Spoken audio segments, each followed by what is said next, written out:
ఇండిగోలో ముంబై నుంచి లండన్కి వెళ్లాలంటే 25,000 కానీ ఢిల్లీకి రావాలంటే మాత్రం 1,00,000. ముంబై లండన్ కంటే ముంబై ఢిల్లీ టికెట్ ఖరీదు ఎక్కువ. అదే ఇండియా, అదే ఇండిగో.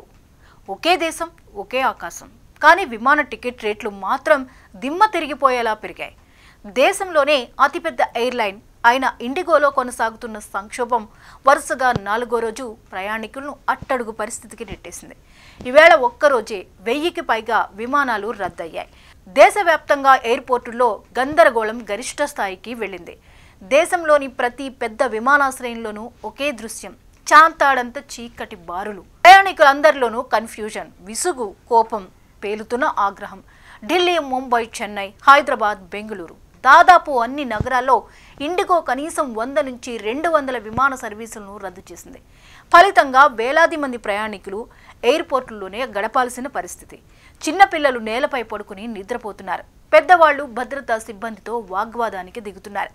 ఎయిర్పోర్టుల్లో ఇరుక్కుపోయి గగ్గోలు పెడుతున్నారు. ఎయిర్పోర్ట్ అంతా బోర్డింగ్ ఎప్పుడు అనే ఒక్క ప్రశ్న ప్రతిధ్వనిస్తోంది.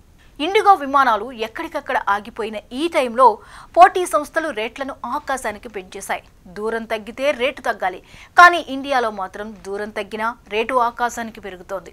ఢిల్లీ నుంచి న్యూయార్క్కు 36,668 ఉండగా ఇప్పుడు ఢిల్లీ నుంచి ముంబైకి 98,452 నుంచి 1,00,000 వరకు వసూలు చేస్తున్నాయి.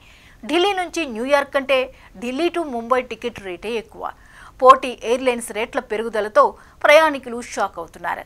అలాగే హైదరాబాద్ నుంచి ఢిల్లీకి టికెట్ ధర 30,000కు పైగానే. అలాగే విజయవాడ నుంచి ఢిల్లీకి 10,000 రూపాయల టికెట్ ఇప్పుడు 35,000 పైనే పలుకుతోంది. సాధారణంగా 6,000 నుంచి 10,000 రేంజ్లో ఉండే ఈ రూట్స్ ఇప్పుడు ఆకాశమే హద్దుగా మారాయి. ఇది సరదా గ్లిచ్ కాదు, సిస్టమ్ లెవెల్ ఫెయిల్యూర్.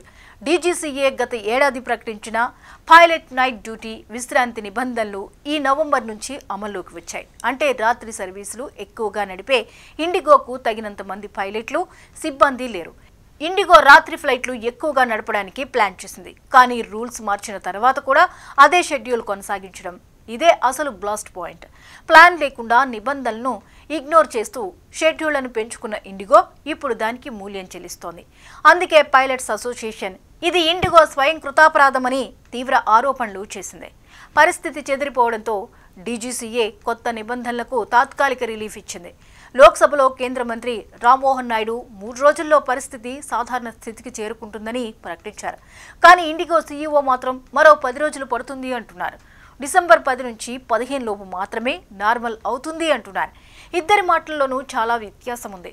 మరోవైపు ప్రయాణికుల్లో అసహనం తారాస్థాయికి చేరుకుంది. ఆకాశంలో ఎగరడమే లక్షల మందికి కల. కానీ ఈ 4 రోజుల గందరగోళం చూస్తున్న ప్రజలు ఇండిగో, ఇండియా గుండెల్లో ఎప్పుడు ల్యాండ్ అవుతాయి అని ప్రశ్నిస్తున్నారు. ప్రయాణికుల కలలు గాల్లో, కానీ ఇండిగో విమానాలు నేల మీదే నిలిచిపోయాయి. పరిస్థితి త్వరగా చక్కబడాలని ఆశిద్దాం.